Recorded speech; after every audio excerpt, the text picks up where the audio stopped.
Bapak Ibu harus dengar kalimat ini baik-baik. Tuhan tidak menggagalkan hal-hal yang mengganggu kita untuk kita berlari ke langit baru, bumi baru. Dan Tuhan tidak menggagalkan hal-hal apapun yang berusaha untuk menggugurkan kita menjadi anggota keluarga kerajaan Allah. Anda harus stabilo highlight ini, kalimat ini. Jadi ini sama dengan Allah tidak menghindarkan bangsa Israel dari berbagai halangan dan rintangan. Selama mereka berputar selama 40 tahun dari Mesir menuju ke Kanaan. Tidak dihindarkan. Dari 1 Korintus 10 ayat 6 dikatakan begini firman Tuhan. Semua itu ditulis sebagai contoh bagi kita untuk memperingatkan kita. Supaya jangan kita mengingini hal-hal jahat seperti yang telah mereka perbuat. Itu 1 Korintus 10 ayat 6. Dilanjutkan 1 Korintus 10 ayat 1 kembali saya katakan begini.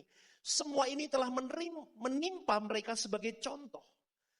Dan dituliskan untuk menjadi peringatan bagi kita yang hidup pada waktu di mana zaman akhir telah tiba.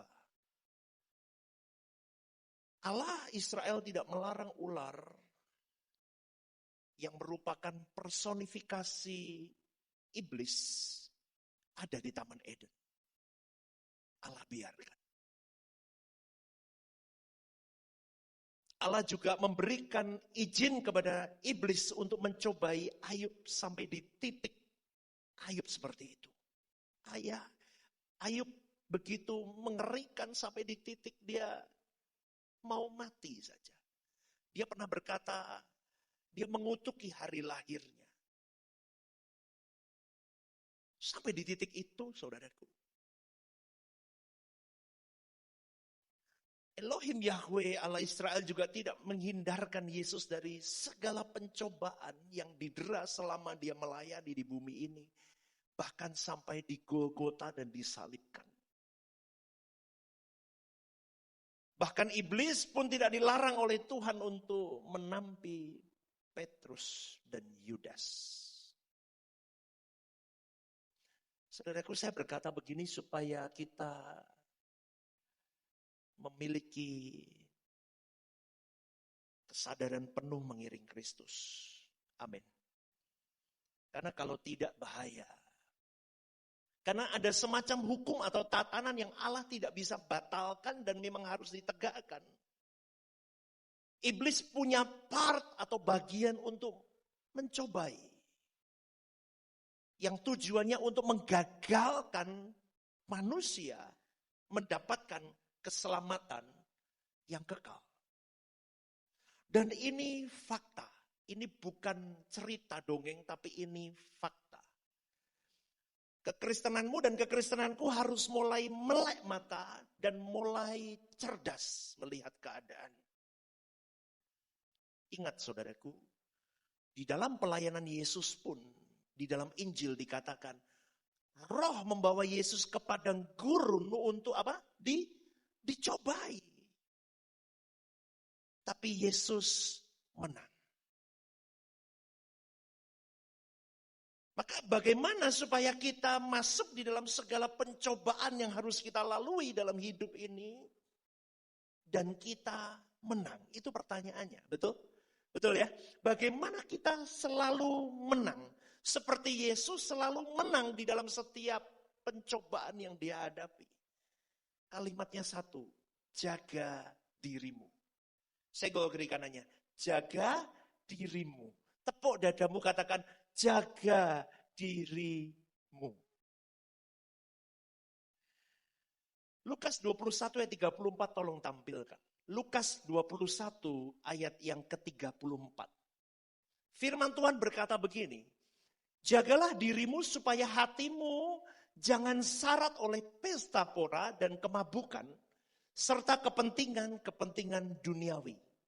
Dan supaya hari Tuhan jangan dengan tiba-tiba jatuh ke atas dirimu seperti suatu jerat. Sebab ia akan menimpa siapa? Semua penduduk bumi ini. Saudaraku, makna dari kalimat jaga dirimu di ayat ini bukan sekedar nasihat moral biasa. Ini perintah yang sangat dalam yang boleh saya katakan itu kata kerja. Jaga dirimu kata kerja dan harus terus dilakukan. Aktif. Tujuannya apa? Supaya engkau dan saya punya kesiapan yang eksistensial. Artinya apa? Keberadaan diri kita itu benar-benar siap. Suatu hari nanti di hadapan pengadilan Allah. Lagunya Pak Eras yang tadi dinyanyikan. Saat ku di pengadilan-Mu, ya Tuhanku, ku tahan berdiri di hadapan kesucian-Mu. Kau dapatiku tak bercela di mata-Mu Bapa. Kau layakkan ku masuk rumah Bapa yang bakar. Ini lagu yang menggambarkan renungan hari ini. Kalau kau dan saya tidak menjaga diri kita dengan baik-baik seperti yang diperintahkan Tuhan di dalam Lukas 21 ayat 34. Keberadaan kita tidak akan pernah diizinkan untuk masuk ke dalam langit baru, bumi baru. Bukankah itu yang seharusnya menjadi ketakutan kita yang paling tinggi, saudaraku? Tapi banyak orang percaya yang tidak berpikir sampai di titik-titik ini. Kita gelondorkan hari hidup kita dengan sembarangan.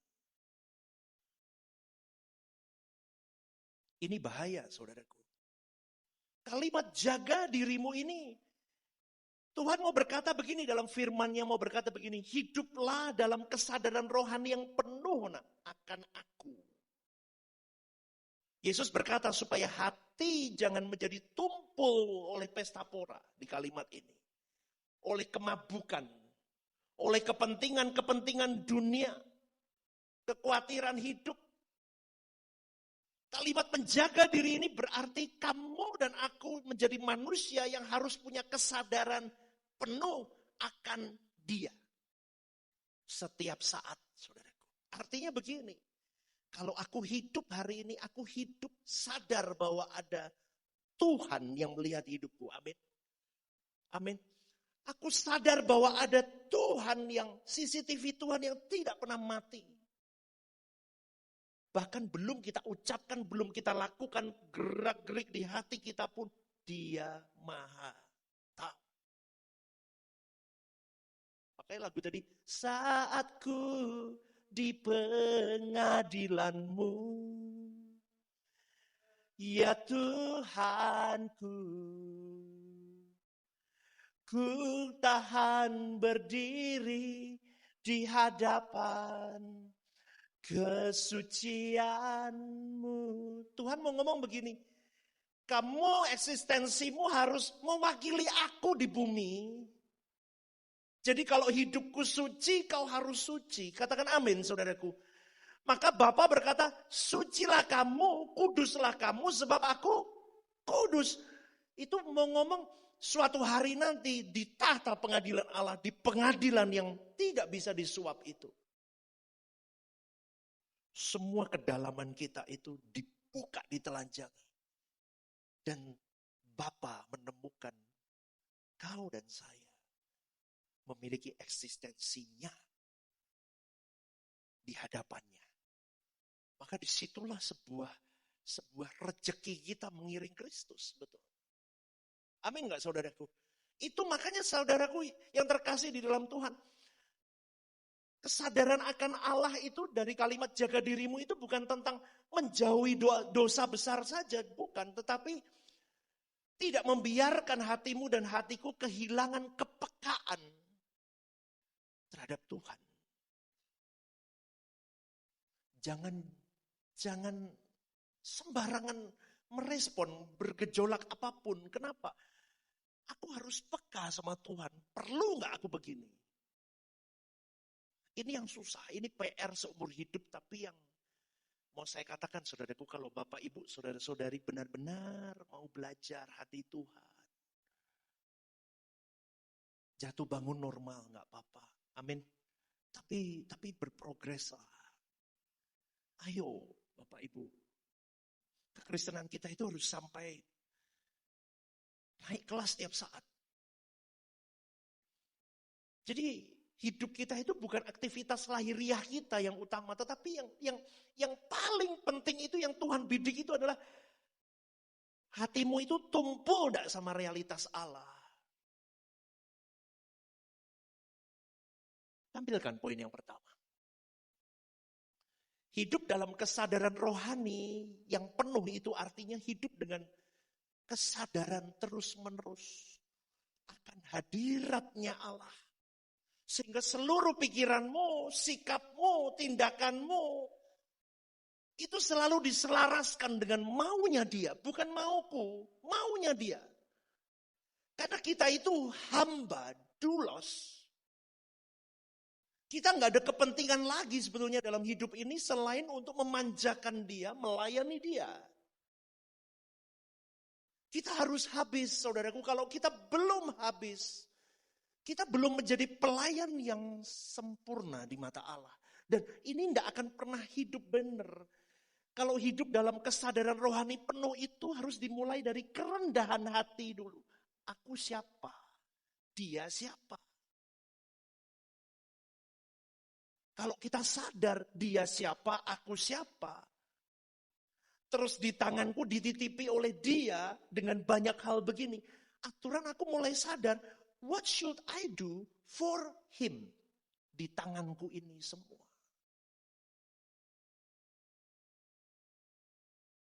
Itu yang benar.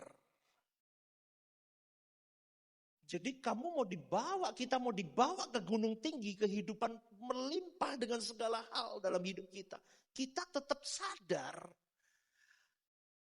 kesadaran penuh akan Allah. Hidupnya akan dipakai Tuhan di puncaknya untuk kepentingan dia. Di titik terendah sekalipun hidup dalam kesadaran akan Allah. Bergejolak hidupnya sekalipun dia tetap sadar akan Allah. Dipakai hidupnya di titik rendahnya untuk kemuliaan Allah. Amin, saudaraku.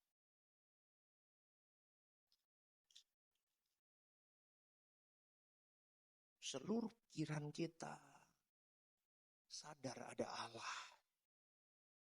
Kalau pikiran kita masih jahat berarti kita belum selaras dengan kehendak Allah. Kalau sikap kita masih compang-camping, kita belum selaras dengan kehendak Allah. Kalau semua yang kita lakukan, apapun saudaraku, yang kita outputkan negatif, tidak kehendak Allah, berarti di dalamnya belum masuk ke dalam relnya kehendak Allah. Maka milikilah hidup dalam kesadaran rohani penuh. Setiap saat ada Allah dalam hidupku. Katakan amin. Setiap saat aku berhadapan dengan Allah. Jangan jahat sama orang.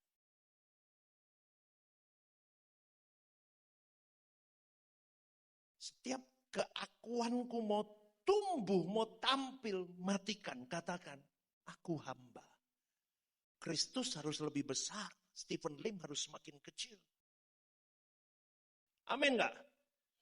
Itu latihan manusia batin tiap saat.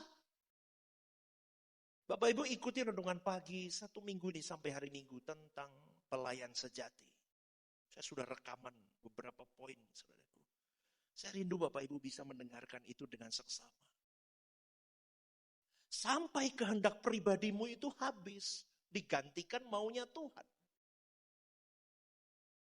Dan semua yang kau pandang, yang dititipkan Tuhan, semuanya yang kau lihat, keluar dari hatimu, semua tindakanmu, semua yang kau pikir, semua yang kau ucap, semua yang kau renungkan, semuanya berdasarkan kekekalan. Ini berat. Semuanya berdasarkan nilainya kita gantungkan ke kekekalan. Udah deh kalau Anda belum bisa memahami detail gini deh. Suatu hari aku tahan berdiri gak di hadapan Allah dengan yang kulakukan hari ini.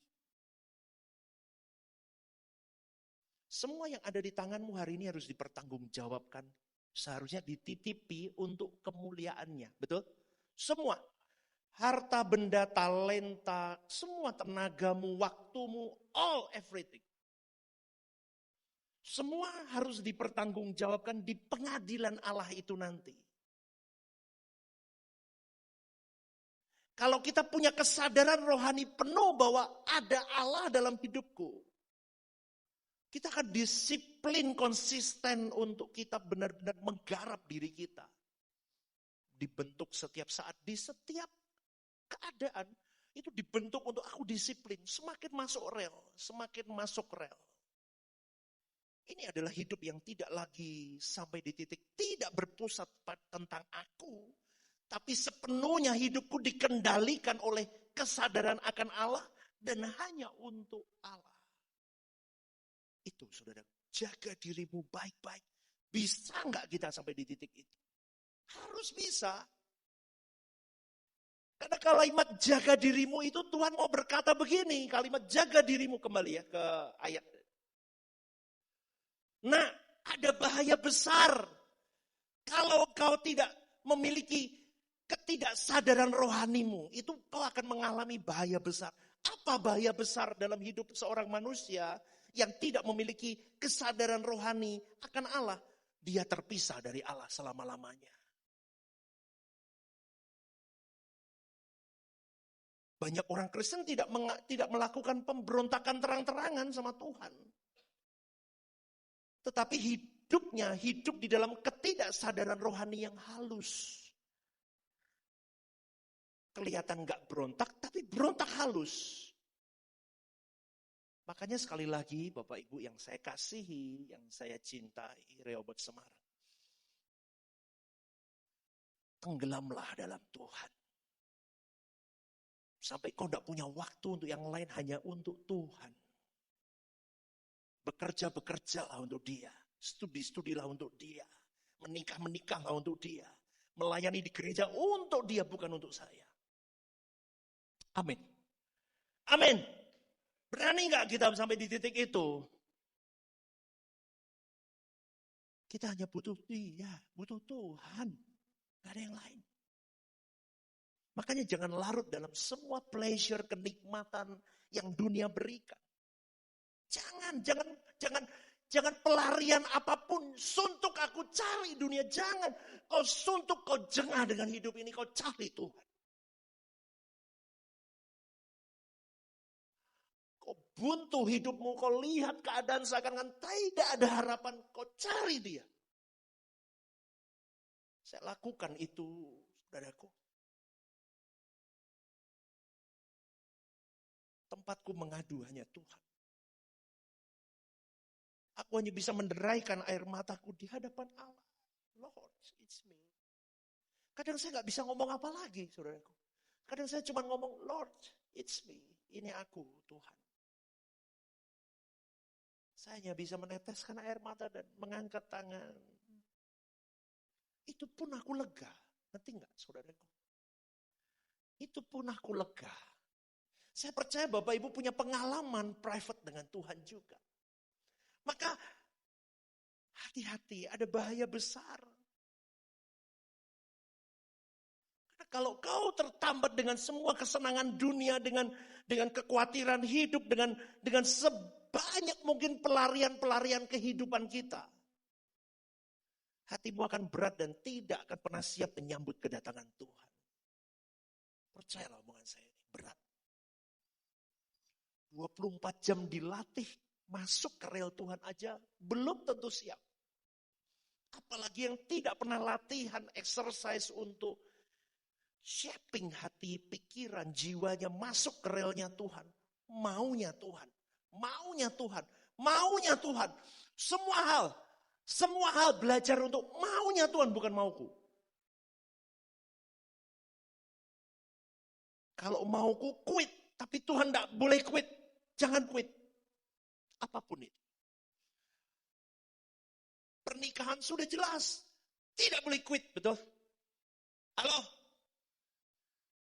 Tapi sekarang banyak pendeta yang membawa sistem, pakai ini. Kalau memang harus dibicarakan, kalau memang tidak bisa ya nggak apa-apa, nggak boleh. firman Tuhan tidak boleh A ya A, B ya B. Jangan dikorting. Nggak boleh quit. Maka kalau supaya Tuhan ngomong nggak boleh quit. Tapi ini gimana pasanganku begini? Masuklah dalam kesadaran akan Allah. Kamu dulu berubah. Baru pasanganmu melihatmu berubah. Dia mungkin bisa berubah. Amin nggak? Jangan tuntut dia. Tuntut dirimu. Jangan begini. Gini dulu. Aku dulu berubah. Karena banyak hari ini saudaraku. Orang tidak jaga diri. Kalau kalimat jaga diri itu berarti fokus pada kondisi hatimu. Bukan hanya perilakumu. Di dalam ayat ini Yesus tidak langsung menyoroti dosa moral berat. Tetapi dia berkata pesta pora, kemabukan. Ini menunjukkan apa? Hal-hal normal. Itu pun bisa menjauhkan seseorang dari Tuhan. Kalau dia tidak jaga hatinya benar. Kelihatannya normal, semua orang lakuin, tapi bisa menjauhkan dia dari Tuhan. Saudaraku, pesta pora, kemabukan, kepentingan dunia itu ada nikmatnya semua. Dan itu memiliki potensi untuk menggantikan Tuhan dalam hidup kita. Berapa banyak orang kalau utek, judek, mumet, dia healing daripada cari Tuhan. Halo? Betul? Lu kok tak ngaku loh, kok tak mau ngaku kalian itu? Kalau Anda mumet, judek, putek, mumet, kepalamu mau pecah, gak ada jalan keluarnya. Carinya healing apa cari Tuhan? Healing. Dunia semakin hektik, semakin cepat. Bapak Ibu apalagi kalau kerja di luar negeri ya, dulu saya sempat. Wah itu cepat banget. Makanya Bapak Ibu kalau ke Singapura, lihat itu eskalatornya cepat banget kan. Nanti Bapak Ibu ke Malaysia lebih pelan, tapi udah cepat sudah. Nanti ke Jakarta, pelannya minta ampun. Jakarta lebih cepat, Semarang super lambat nanti. Buat emak-emak kan takut jatuh kan, naiknya satu. Kadang saya kalau berpikir, saya ngomong sama istri ya, ini emak-emak Singapura mungkin kakinya sudah terlatih ya. Dibanding emak-emak di Semarang, dia jatuh ke jungkel loh itu kalau cepatnya begitu. Bapak Ibu, dunia semakin cepat, dituntut. Lapangan pekerjaan gak banyak. Apalagi sekarang digantikan teknologi dan sebagainya. Banyak orang nganggur hari ini. Tuntutan banyak. Tapi mereka semua pakai teknologi. Bapak Ibu tahu gak? Banyak orang dituntut kalau gak mau minggir. Gak mau minggir. Hari ini banyak orang stres. Ekonomi pun tidak baik. Maka banyak orang mencari pelarian, mencari bagaimana aku bisa stress free dalam hidup. Mereka cari banyak hal. Makanya lihat sekarang, dikit-dikit kalau libur panjangnya kemarin Jumat, sepi langsung pergi semua. Betul apa enggak Bapak Ibu? Langsung semua pergi. Kenapa? Karena mereka butuh healing. Tetapi saya mau katakan saudaraku, kepuasanmu yang utuh, yang sejati itu di dalam Tuhan.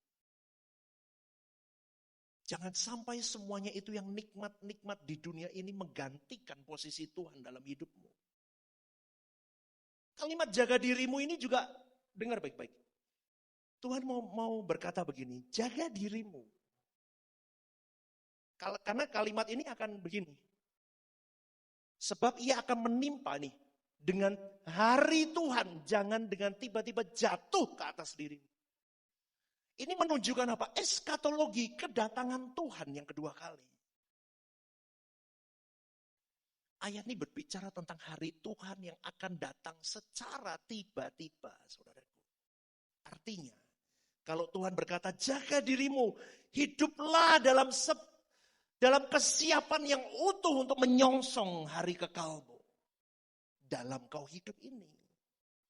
Bukan hidup santai seolah hidup tanpa tujuan akhir. Poin yang kedua tampilkan. Hidup orang percaya harus selalu diarahkan pada apa saudaraku? kelayakan untuk berdiri di hadapan Allah. Katakan amin.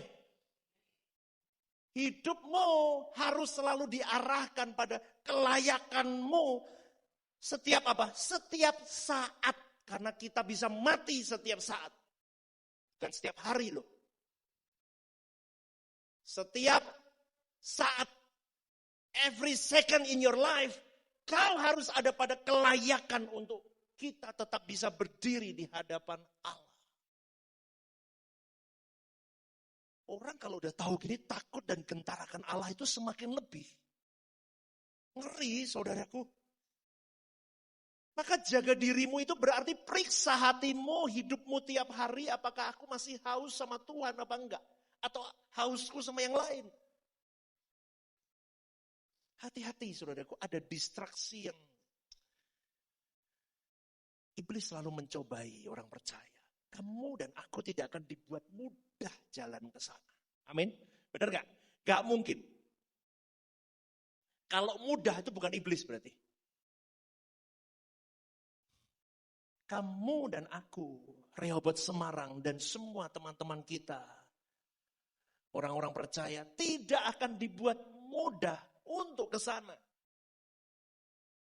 Distraksi, hiburan berlebihan, kecemasan, jalan-jalan yang tidak kunjung selesai dalam hidupmu, hobi-hobi, apapun.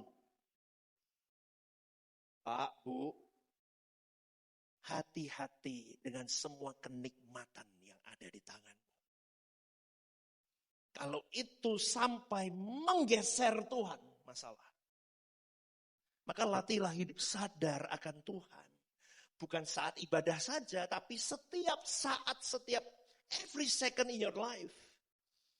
Hidup dengan orientasi kekal, bukan sekedar sukses dunia. Tapi kau harus sukses di akhirat. Amin. Amin. Sukses di akhirat. Berikan tepuk tangan. Yang tepuk tangan pasti mau nih, sukses di akhirat. Kita nggak sukses di bumi. Mungkin kita bisa sukses di akhirat. Poin yang ketiga, tampilkan. Jaga dirimu. Adalah panggilan untuk menjaga quality batinmu. Ajaran Pak Eras itu jelas hanya lebih kepada titik karakter, kualitas batin. Seseorang yang berubah sampai seperti Kristus. Itu loh, ajaran suara kebenaran itu Bapak Ibu. Karakter kita dan kualitas batiniah kita itu change, berubah, step by step berproses. Maka kalimat jaga dirimu adalah calling untuk jaga kualitas batinmu supaya kau terus peka, kau tidak kabur, frekuensi surga tetap kau dengar. Amin enggak? Kau tetap dengar omonganku. Dan hiduplah dalam kesadaran rohani tadi yang saya katakan. Sadar, ada CCTV Tuhan. Orang gitu kan takut jahat loh. Betul? Kamu bohong aja takut kok. Dan selalu siap menyongsong kekekalan. Tadi malam itu saya di-setelin sama Jaden YouTube. Di kamar mau tidur, di-setelin YouTube di TV itu. Tentang pendeta-pendeta yang ada di Amerika dengan jet pribadinya, Bapak Ibu. Saya tidak menghakimi, tetapi di titik itu saya cuma mau berkata,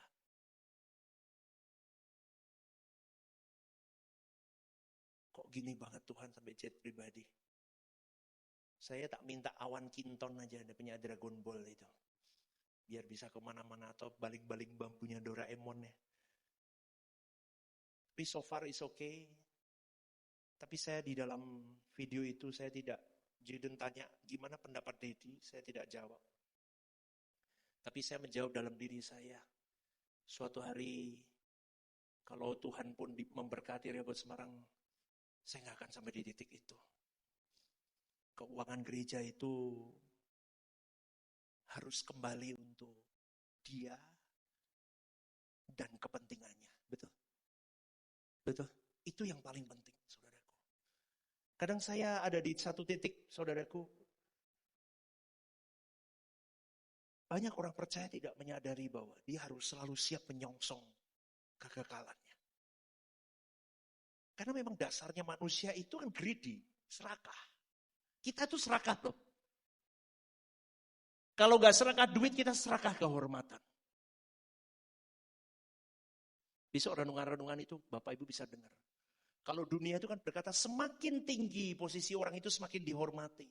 Semakin dilayani. Tapi Kristus ajarkan yang lain. Semakin tinggi, semakin besar orang itu semakin melayani. Coba loh, Bapak Ibu harus tahu bahwa pengajaran Yesus itu kontras dengan dunia. Kalau hari ini pengikut Kristus sama dengan dunia, berarti kau bukan pengikut Kristus. Ajaran Kristus itu kontras. Kontras itu kontra. Berlawanan dengan dunia.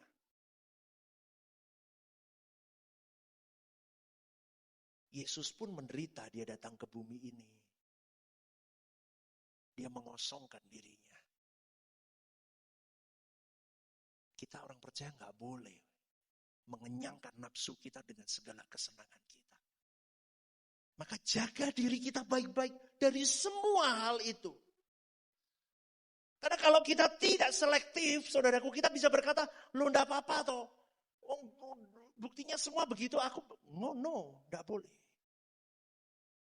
Kalau kita tidak bisa mematikan nafsu, hawa nafsu, apapun itu, seks, makan, kehormatan, apapun itu, uang, apapun itu, berarti engkau tidak pernah memiliki kesadaran penuh hidup di hadapan Allah. Amin. Amin, saudaraku. Lu nggak ada yang larang, kamu mau makan sampai 3 porsi nasi ayam, boleh.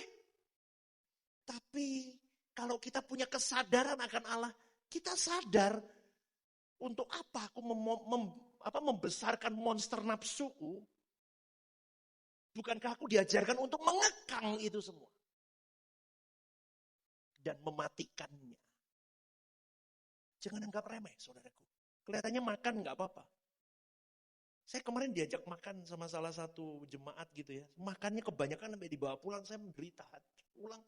Saya pulang itu di hadapan Allah, Tuhan ampuni aku.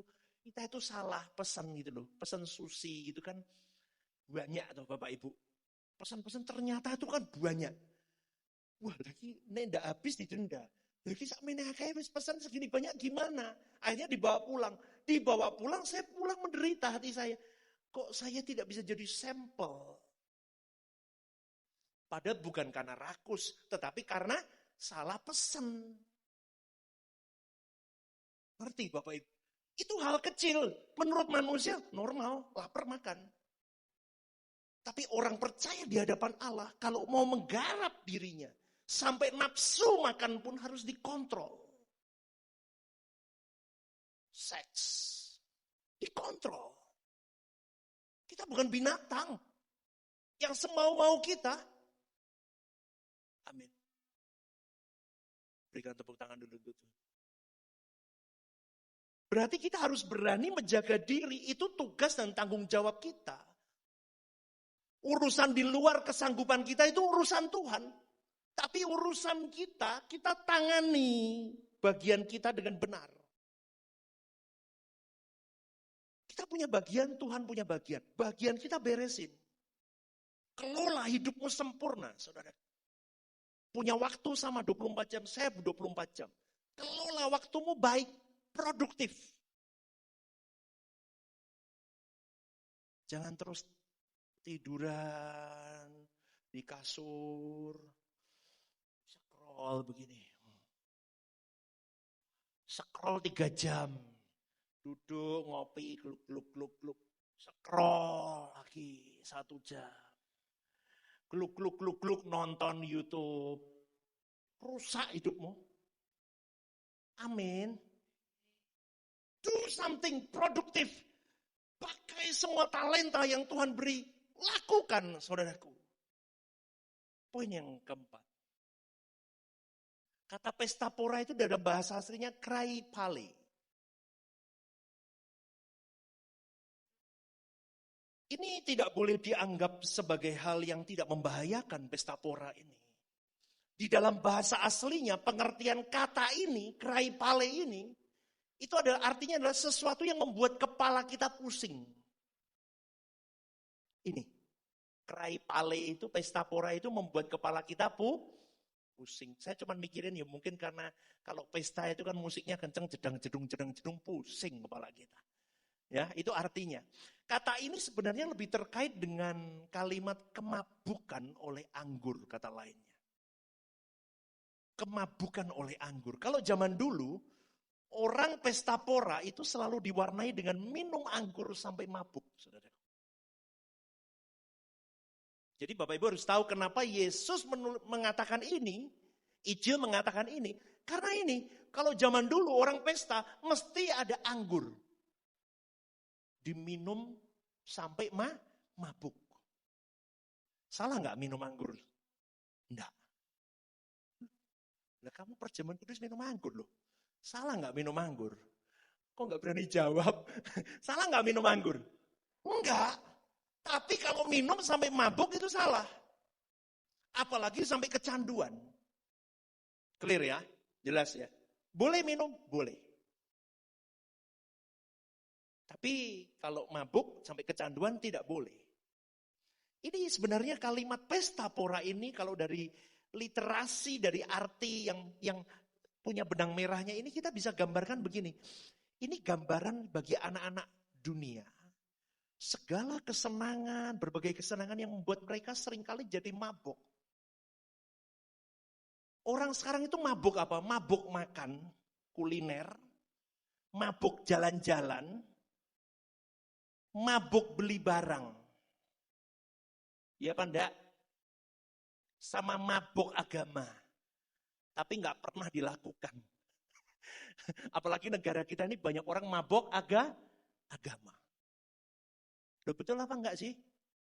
Makan, jalan-jalan, apa lagi? Apa? Beli barang, mabuk agama, mabuk cinta. Lah ini anak muda biasa mabuk cinta. Ya ini gambaran anak-anak dunia yang mabuk dengan berbagai kesenangan. Di dalam kita sebagai orang benar, kita sudah melihat bagaimana aku harus hidup di pemandangan Allahku sampai di kekekalan. Maka kita akan melihat mereka yang mabuk dengan semuanya ini, kita bisa berkata itu kemabukan. Tapi bagi mereka yang tidak mengerti kebenaran, mereka yang sedang mabuk itu berkata itu kesenangan, itu kenikmatan. Jadi orang mabuk tidak sadar dirinya mabuk. Ataupun kalau dia sadar itu merupakan happiness buat dia. Justru itulah dunianya ketika dia mabuk itu. Dia bisa menikmati rasanya. Dan kalau sudah ada di situ, dan dia tidak mau keluar dari keadaan itu yang saya sebut dengan apa? Kenikmatan. Hati-hati dengan apapun yang dikalimatkan pesta pora ini. Anda sendiri yang tahu. Apa yang menjadi kenikmatan di dalam hidupmu yang memabukkan engkau? Mabuk agama itu mabuk, ngerti nih kayak begini. Kau cari YouTube ajaran terus belajar terus bagus. Tapi kalau kamu nggak pernah ketemu Tuhanmu sendiri, itu mabuk namanya. Halo? Ini mudeng apa enggak saya ngomong ini? Bapak Ibu harus sadar. Kamu dengerin khotbah orang, dengerin bagus. Tapi kalau kamu gak pernah baca firman, gak pernah doa sendiri, itu namanya mabok agama. Lah pastor kebanyakan di WA Channel. Ya udah usah dibaca semua nanti. Kamu harus punya hubungan dulu sama Tuhan, baru kamu baca WA Channel. Amin. Setuju gak nih omongan saya nih? Anda harus setuju. Saya katakan ini supaya kita semua tidak terjebak di dalam mabok agamawi. Jelas. Yang kelima. Kemabukan. Ini kok mete, ini kan kacang ini. Kacang mete ini. Makan kacang mete jadinya keracunan. Ini Bapak Ibu, arti kemabukan ini boleh dalam arti lain. Keracunan. Kata mete ini menunjuk pada keadaan yang memang benar-benar parah ketika seseorang dalam tingkat keracunannya. Dunia dengan segala kenikmatannya hari ini sedang meracuni banyak orang. Sehingga mereka tidak lagi punya kesadaran untuk mengenal perkara-perkara rohani. Kalau Anda di luar negeri Bapak Ibu ya, di negara yang maju. Negara maju. Bukan negara berkembang, negara maju. Kalau Anda datangi negara maju, Anda bisa lihat vibes, atmosfer dari negara itu. Jarang orang cari Tuhan. Betul? Betul ya? Mereka cari apa? Duit. Mereka cari habis waktu untuk duit. Berangkat gelap, pulang ke gelap. Nggak pernah lihat matahari. Dulu saya begitu Bapak Ibu. Istri saya. Sampai bertahun-tahun. Berangkat gelap, pulang gelap. Nggak pernah lihat matahari saya. Hidup hanya fokusnya duit. Terus uang. Itu racun. Beli ini, cari uang beli ini. Cicil ini, menyiksa diri cicil. Terus. Badan tegap sampai bungkuk nyicil. Terus. Dapat uang, beli. Kau doa pun hanya berpikir tentang bagaimana melunasi itu. Kau minta sama Tuhan lagi. Tuhan buat serep untuk beresin. Coba. Ya apa enggak ya? Ya apa enggak ya? Hidup kita begitu doang. Kita enggak sungguh-sungguh cari Tuhan, kita cari jalan keluar lewat Dia. Tapi tujuan kita hidup itu, kita sudah keracunan. Makanya cukupkan dirimu. Anak-anak muda nih, musik masih muda, motormu masih bagus, pakai dulu. Enggak perlu ganti yang baru. Mobilmu masih bisa jalan, pakai dulu. Tapi subsidi solar mahal, ya itu dipikir lagi. Tapi yang lain, kalau hanya untuk kepentingan pribadi, tahan dulu, nggak perlu beli. Lawan kekang hawa nafsumu, Bapak Ibu. Karena dunia meracuni. Sehingga banyak orang tidak lagi memiliki kesadaran untuk mengenal perkara-perkara rohani. Aku beli, temanku beli, aku beli. Loh, kamu sedang diuji. Apakah kamu bisa mengekang hawa nafsumu, lihat temanmu beli, kamu nggak beli? Oh iya ya, aku nggak perlu beli. Kenapa? Aku sedang menjaga hidupku benar di hadapan Allah. Karena setiap rupiah aku tanggung jawab sama Tuhan. Saudaraku, selain kecanduan ini juga bisa, selain keracunan ini juga bisa punya arti kecanduan. Kalau dari minuman keras dan lain-lain, harafiah membuat seseorang sampai keracunan, kecanduan. Ilustrasi ini tepat kalau orang mengkonsumsi narkoba, keracunan tubuhnya, kalau dia tidak mengkonsumsinya lagi dia sakit. Kita itu sama, kadang kalau kita tidak menikmati dunia, kita sakit. Maka sekali lagi dunia ini dengan segala suasananya sudah meracuni kita. Tapi banyak orang Kristen yang ke gereja, apalagi seperti saya, teolog, pendeta, aktivis, seringkali tidak merasa keracunan. Bapak Ibu saya percaya juga merasa tidak keracunan. Enggak, bang, aku dengar khotbahnya Pastor Stephen Lim, khotbahnya Pastor Erastus Sabdono, enggak mungkin keracunan, belum tentu. Stephen Limnya aja bisa keracunan. Apalagi yang cuma dengar. Loh, ini real. Saudaraku, ayo jujur. Kita buka-bukaan, orang Kristen harus benar hidupnya. Kita bisa keracunan. Jadi gini, kalau ketika kita sedang mengingini sesuatu yang Allah tidak kehendaki, tapi aku ingini dengan getol, itu udah keracunan. Tapi aku mau, loh gak boleh, tapi itu keracunan. Tuhan sudah ngomong, jangan ada ilah lain di hadapanku. Tapi kamu mengangkat dirimu jadi ilah. Loh, kenapa kok bisa ngomong gitu, Pastor? Lah kamu senang dihormati. Kalau nggak dihormati sakit badanmu. Kok sakit badanmu? Sakit jiwamu. Kalau dulu kalau masih sakit jiwa gitu, saya paling suka kalau ada orang manggil saya, tak kasih uang gitu. Makasih bos gitu. Wah, rasanya degek begini, aku bos memang. Iya enggak ya? Apalagi kalau orang-orang cukup penting sampai siap Pak, wah luar biasa terima kasih. Wah itu sakit sih, itu keracunan. Kalau nggak dapat penghormatan, badannya sakau. Halo, kita banyak begitu, senang dihormati. Apalagi punya posisi, kalau nggak punya posisi, sakit rohaninya. Malas ke gereja, rano posisi ini gereja. Tapi kalau sudah ada posisinya, semangat 4, 5. Theo belum datang, Anda sudah duduk di situ. Coba lo bayangin, ini Bapak Ibu, saya ngomong begini, saya lebih baik kita telanjangi diri kita masing-masing deh. Kalau enggak, Bapak Ibu sering nggak dengar ini beberapa sosial media ngomong, jangan merasa dirimu penting, betul nggak? Betul kan? Tapi banyak orang Kristen keracunan, dirinya merasa kalau nggak dianggap penting, sakit.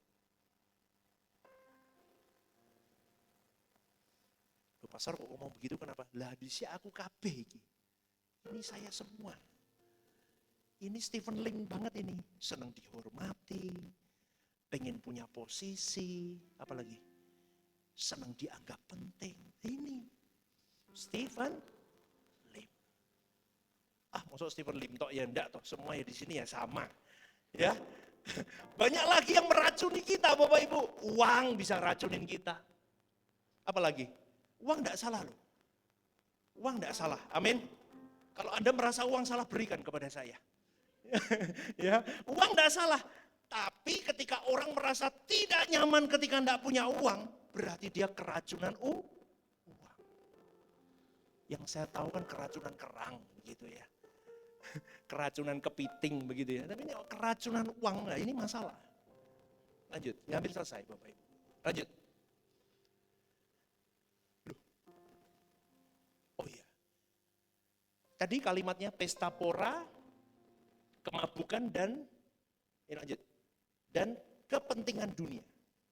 Dalam bahasa aslinya, merimnais biotikais. Yang menuju kepada kekhawatiran atau kecemasan dunia. Khawatir sama hidup.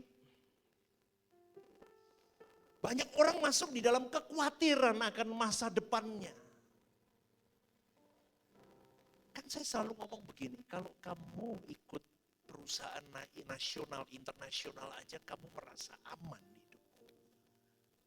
Masa kamu ikut Elohim Yahweh? Sang pemilik, kau layani dia dengan benar, kau cemas dengan masa depan. Coba Anda mikir ini, saudara. Ini simple aja kok. Apakah Anda peduli dengan pemenuhan kebutuhan jasmani, atau Anda lebih peduli kepada pemenuhan kebutuhan rohanimu? Tapi dunia ngomong jangan cari Tuhan kalau masih muda, itu kebodohan. Tapi firman Tuhan berkata, carilah dahulu kerajaan Allah. Semua akan ditambahkan kepadamu. Lah kamu mau nurut mana? Firman Tuhan ngomong apa? Carilah dulu kerajaan Allah. Semua ditambahin kepadamu. Tapi orang dunia hari ini, influencer berkata, enggak usah buang waktu cari Tuhan kalau masih muda. Jadi saudaraku sekali lagi, jaga dirimu. Perhatikan kebutuhan rohanimu. Demi kekekalanmu sendiri. Kamu nggak bisa menyelamatkan orang lain kalau kamu sendiri belum selamat.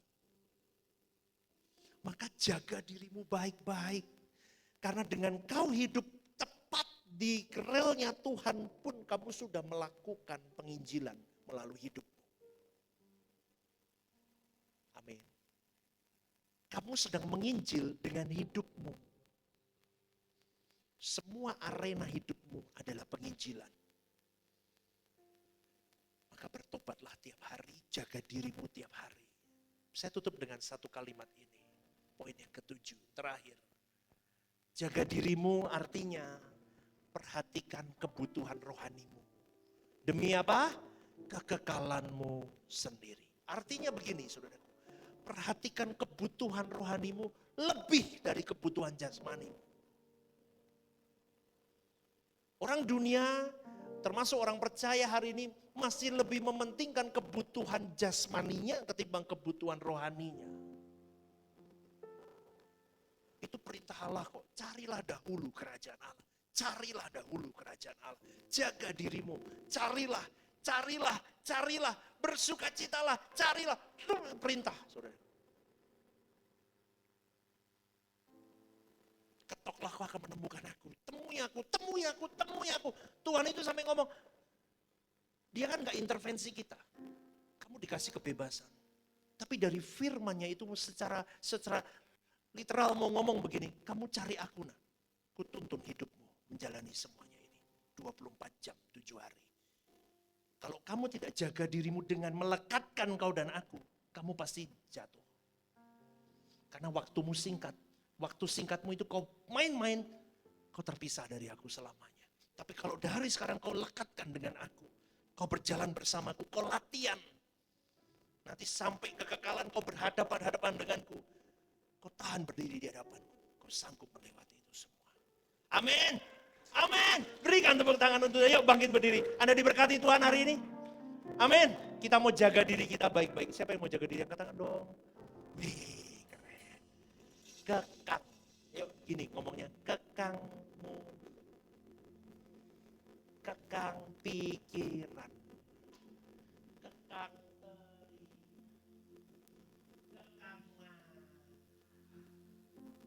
kekang perut, kekang. Amin. Kita semua mau jaga itu semua. Dan yang paling penting, sumber dari segalanya, kekang hati. Berikan tepuk tangan untuk